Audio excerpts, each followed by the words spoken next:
Hello dear students, in today's class we will study our next property of lubricant, that is steam emulsion number. पिछली classes में हमने दो properties पढ़ चुके हैं, विस्कोसिटी एंड विस्कोसिटी इंडेक्स और flash and fire point. Next property जो आज हम डिस्कस करने वाले हैं यह है steam emulsion number. Steam emulsion number जो है that is based on the formation of emulsion by an oil. कोई भी ऑयल वाटर के साथ मिक्स होके जो इमल्शन फॉर्म करता है वो प्रॉपर्टी किसी भी लुब्रिकेंट के लिए किस तरह से यूज की जाती है, या वो ऑयल जो एज ए लुब्रिकेंट यूज किया जा रहा है वो उसका इमल्शन फॉर्म करना अच्छा है या नहीं, या जो इमल्शन फॉर्मेशन हो रहा है वो कितना इजीली सेपरेट होता है, ये सब चीज हम इसमें डिस्कस करेंगे। स्टीम इमल्शन नंबर को हम इस तरह से डिफाइन कर सकते हैं, that is the time in seconds in which oil and water separate out in distinct layer. Emulsion हम बोलते हैं जब ऑयल और वाटर आपस में मिक्स होते हैं एक दूसरे में तो वो इमल्शन का फॉर्मेशन करते हैं।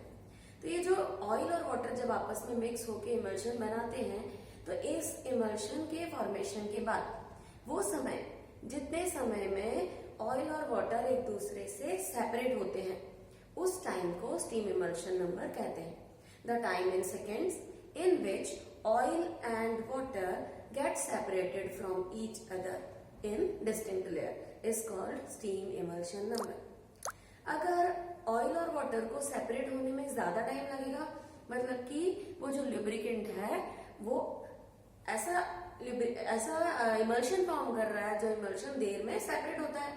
ऑयल और वाटर अगर ज्यादा टाइम में सेपरेट होंगे तो वाटर का कांटेक्ट मशीन की सरफेस के साथ ज्यादा देर तक रहेगा और वो वाटर मशीन की सरफेस को कोरोड कर सकता है।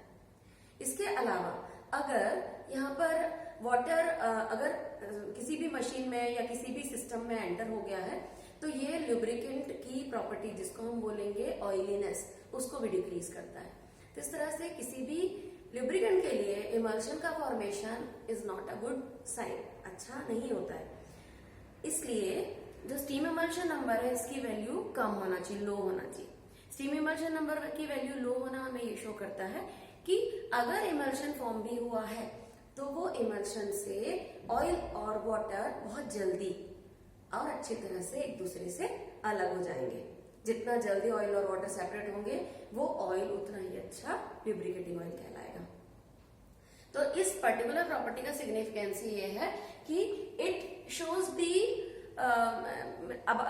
मतलब हम ये कह सकते हैं कि स्टीम इमल्शन नंबर किसी भी लुब्रिकेंट के लिए लो होना चाहिए। Steam emulsion number for a good lubricant should be low. Low होने का मतलब इजीली और जल्दी उनका सेपरेट हो जाना। तो steam emulsion number shows that as fast as lubricant and water get separated from each other, जितना फेयरली एंड क्विकली ऑयल और वाटर एक दूसरे से अलग अलग होंगे वो उतना ही अच्छा लुब्रिकेंट कहलाएगा। स्टीम इमल्शन नंबर किसी भी अच्छे लुब्रिकेंट के लिए लो होना चाहिए। अब एक टेस्ट है जिसकी मदद से स्टीम इमल्शन नंबर को चेक किया जाता है। उस टेस्ट का नाम है ASTM test, American standards of testing material. ASTM American standards of testing material.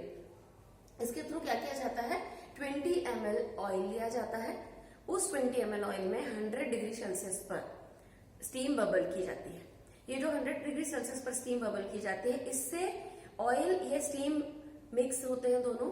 जब इस ऑयल का टेम्परेचर 90 डिग्री तक पहुंच जाता है और स्टीम उसमें मिक्स हो जाती है उस केस में इसको 90 डिग्री सेल्सियस पर फिक्स्ड टेम्परेचर पर थर्मोस्टेट में रख दिया जाता है।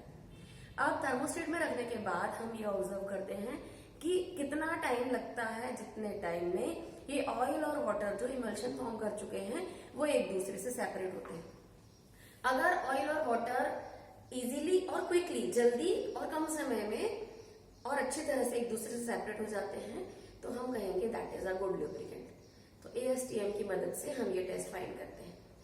ASTM टेस्ट के अलावा अब हम इस पर्टिकुलर प्रॉपर्टी को हर मशीन की सरफेस के लिए, जो पॉलिश्ड सरफेसेस हैं या ऐसी मशीन है जिनमें जंग लगने की या कोरोजन के चांसेस हैं, उन मशीनों के लिए ये पर्टिकुलर प्रॉपर्टी का नॉलेज बहुत जरूरी है।